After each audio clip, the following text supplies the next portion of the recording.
बनी, अच्छी बात है बनी, लेकिन वो बीजेपी के सहयोग से बनी 3 बार, और 1 बार अप्रत्यक्ष रूप से आरएसएस बीजेपी के सहयोग से। क्योंकि वो शंख बजाते बजाते हाथी को कहां कौन जंगल में ले गया पता नहीं चला। ढोलक और शंख बजाते बजाते इधर ले गया हमें पता नहीं। इसके लिए जिम्मेदार मैं नहीं हो सकता। आप मुझे गाली देंगे, दे सकते, लेकिन जिनसे सवाल पूछना है आपके अंदर इतनी ताकत होनी चाहिए कि सवाल उनसे पूछिए, हमसे नहीं। मैं तो इतिहास का छात्र हूं, मेरा काम समीक्षा करना होता है। और ये नहीं कहिए कि आप हम पे मत बोलिए, सब पे बोलूंगा। नरेंद्र मोदी सरकार में भी बोलता हूं, कांग्रेस में भी बोलता हूं। यही इंटेलेक्चुअल का काम है जो अपने समय के जलते प्रश्न पे मुद्दों पर सवाल खड़ा करे, हुआ सियार की तरह ना करे, भक्ति ना करे। अब तो खैर सर्वजन हो गया, जो हुआ हम नहीं जानते। आपको कोई दिलचस्पी इलेक्शन चुनाव लड़ने में नहीं रहा। एक महत्वपूर्ण जो था, हर पॉलिटिकल पार्टी का एक इंटेलेक्चुअल ऑर्गेनाइजेशन बेस होता है जी, पता है कि नहीं होता? एक सामाजिक संगठन होता है। तो वाम से काशीराम जी ने बनाया था, और वाम से उन्हीं कर्मचारियों का संगठन था, उन्हीं बाबू लोगों का संगठन था जो आजादी के बाद बाबा साहब के प्रयास से, जवाहरलाल नेहरू के प्रयास से या इंदिरा गांधी के एफर्ट से सरकारी नौकरियों के माध्यम से जो मिडिल क्लास तैयार हुआ था।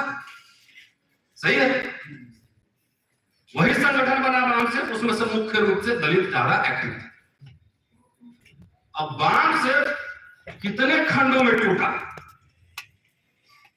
और कहां कहां गया, अब ये सवाल का जवाब मैं नहीं दे सकता। ये सवाल तो उनसे पूछिए, चाहे कांशीराम जी से पूछिए, चाहे जो वाम से के लोग थे पूछिए। ये सवाल आपको उनसे पूछना पड़ेगा। सब सही है। तो बाबा साहब बोले थे संगठित रहो तो पूरा फंडामेंटल स्ट्रक्चर क्लैश कर दिया। बाबा साहब के जीवन का तुरंत बाद से ही शुरू हो चुका था। ये कोई नई बात नहीं है कि वाम से टूट गया या बसपा के लोग चले गए। उनके जीवन काल के तुरंत बाद से ही शुरू हो गया था। माने साहब बताएंगे गवई साहब और कौन कौन गायकवाड़ तमाम वहां शुरू, लैंड के सवाल में पूरा झगड़ा हो। तो ये सवाल देखिए, पूरे दलित मिल जाएगा ना, पूरे देश का, मैं दावे के साथ कह रहा हूं, कोई चुनौती मेरे से ले, मैं नौकरी रिजाइन कर दूंगा। दलित हर गांव में, बाबा साहब कहते हर गांव में दक्षिण अफ्रीका है।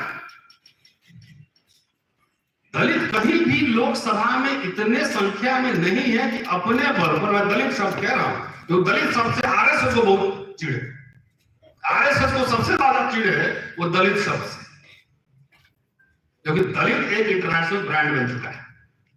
दलित इज पावर, जैसे black is beautiful, Dalit is power. तो सबसे ज्यादा चिढ़ जो है ना आरएसएस को।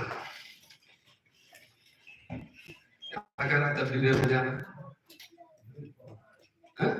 इससे पहले कुछ कह रहा है? नहीं जिता सकते ना, 10 मेंबर ऑफ पार्लियामेंट नहीं जिता सकते। आप खुश रहिए, बुद्धि ऐसे लगा के बोलिए कि हम देश का हुक्मरान बन जाएंगे, प्रधानमंत्री बन जाएंगे, बी रियलिस्टिक। बाबा साहब को ये बात पता था, इसलिए वो हर समय समझौते करते थे और समाज के लिए प्रेशर करते थे, अपने लिए नहीं। जिनको भी पढ़ना है पढ़ के आए, डिबेट करते थे।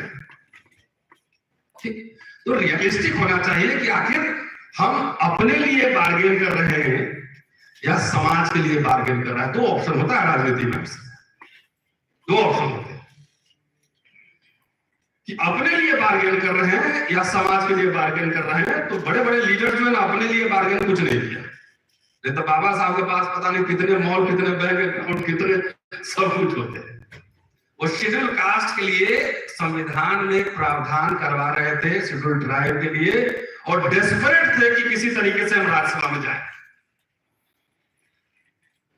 भारत का विभाजन हो गया, अब कोई अवसर नहीं था तो राज्यसभा में, संविधान सभा में कैसे पहुंचे।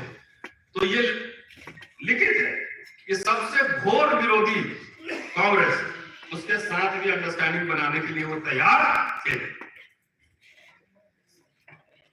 भाई साहब, कांग्रेस और गांधी के खिलाफ बाबा साहब ने जितना लिखा और जितना बोला,